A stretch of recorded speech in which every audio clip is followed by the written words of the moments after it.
Ob predstavitvi ste novega Audija Q5 izzvali, da ni mogoče, da bi tako velik, težak in okoren SUV imel dobre vozne lastnosti.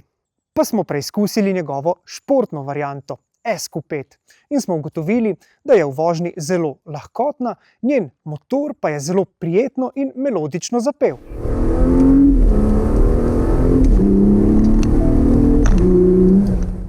Potem smo odpeljali tudi avtomobilski carving z njegovim električnim bratom. Q6 e-tron je po zaslugi mikrokirurško natančne quattro elektronike navdušil celo našega izvrstnega smukača. Zdaj, ko sem se sem pelal, sem imel to srečo, da sem imel par ovinkov prostih, tako da sem parkrat probal. Avto v bistvu mi da ovinku, tako da tle uživam. Se mi zdi, da tak avto nam to nudi. No, zdaj pa sem v zavoje pognal tudi klasično dizelsko različico tega avtomobila in pravijo, da bo ta nekako še vedno najbolj pogost prizor na cestah. Še preden pa pogledamo, kako se je odrezala, pa kratek opomnik, naročite se na naš YouTube kanal, ker bomo že v jesenski sezoni močno razširili nabor naših testov avtomobilskih novosti.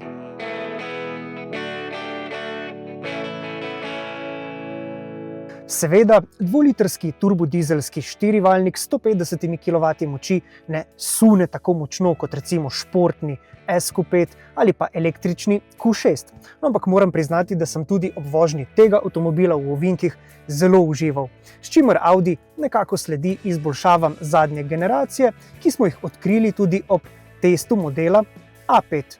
No in zakaj je tisti avto takšna vozniška poslastica, vam razložimo v videu, ki ga najdete na povezavi tukaj v kotu. In kaj je odločilno pri teh prepričljivih voznih lastnosti, naj vam pokažem. Q5 je v tem primeru opremljen z zračnim vzmetenjem. No in ko pritisnemo na to tipko Drive Select, se nam odpre meni voznih programov in individualni vozni program lahko po želji prilagajamo. No, prilagajanje odzivnosti podvozja imamo sicer na voljo v veliko sodobnih avtomobilih, no, ampak le pri redkih sodobnih avtomobilih je razlika med tem komfortnim in pa dinamičnim načinom tako zelo očitna. Torej, kaj to pomeni? Audi Q5 je lahko zelo direktorsko in družinsko udoben ali pa zelo dinamično uživaški. In moram priznati, da sem se tekom tega testa s temi različnimi načini oziroma kombinacijami zelo veliko poigraval.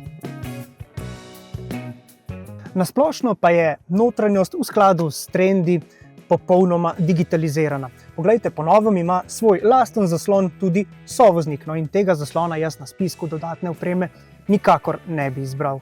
No, povsem drugačno mnenje pa so imeli moji sopotniki tukaj na sovozniškem sedežu. Teh funkcij potovalnega računalnika, zemljevida, nastavitev multimedije in povezave s telefonom sploh niso opazili. Kaj pa so vse skozi uporabljali? Tole aplikacijo za karaoke.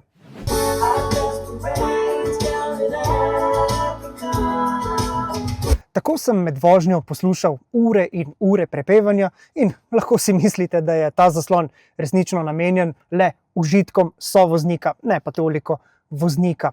Pa ne samo zaradi tiste funkcije, ki med vožnjo za voznika zaslon zatemni.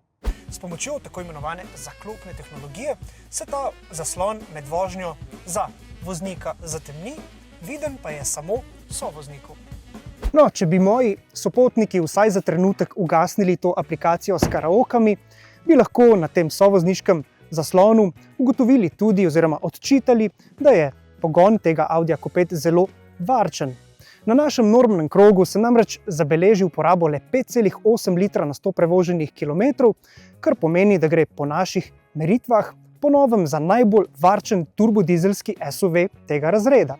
Pri varčnosti mu pomaga tudi 48-voltna blagohibridna tehnologija, no in baterijo tega sklopa lahko najdemo tukaj pod prtljažnim dnom v tejle grbi, in prtljažnik ima na splošno za ta segment povsem zadovoljivih 520 litrov uporabne prostornine. Poleg tega pa še nekaj zelo uporabnih dodatkov, naprimer te ročice, s katerima lahko zelo preprosto zložimo zadnjo klop ali pa tipko, ki nam po zaslugi zračnega podvozja omogoči, da se nakladalni rob močno zniža. Poglejte, kako je avto zadaj počepnil. Pod črto je novi Audi Q5 eden najbolj kompletnih, pa tudi resnih poslovnih ali pa družinskih avtomobilov ta hip. No, in o tej resnosti priča tudi njegova maska, ki nima kakšnih zelo pompoznih svetlobnih detajlov. In zanimivo, to je ravno nasprotje nove, zelo nalučkane maske, ki so nam jo nedavno predstavili pri Mercedesu. No, to masko vam bo kot prvi predstavil novi električni GLC, ki vam ga predstavimo septembra. Že do takrat pa si lahko na našem portalu mmcrtvslo.si preberete razširjeni test tega avtomobila, na našem YouTube kanalu pa vam ponudimo razširjene pogovore z inženirji, ki vam bodo razložili vse tehnične in oblikovne odločitve.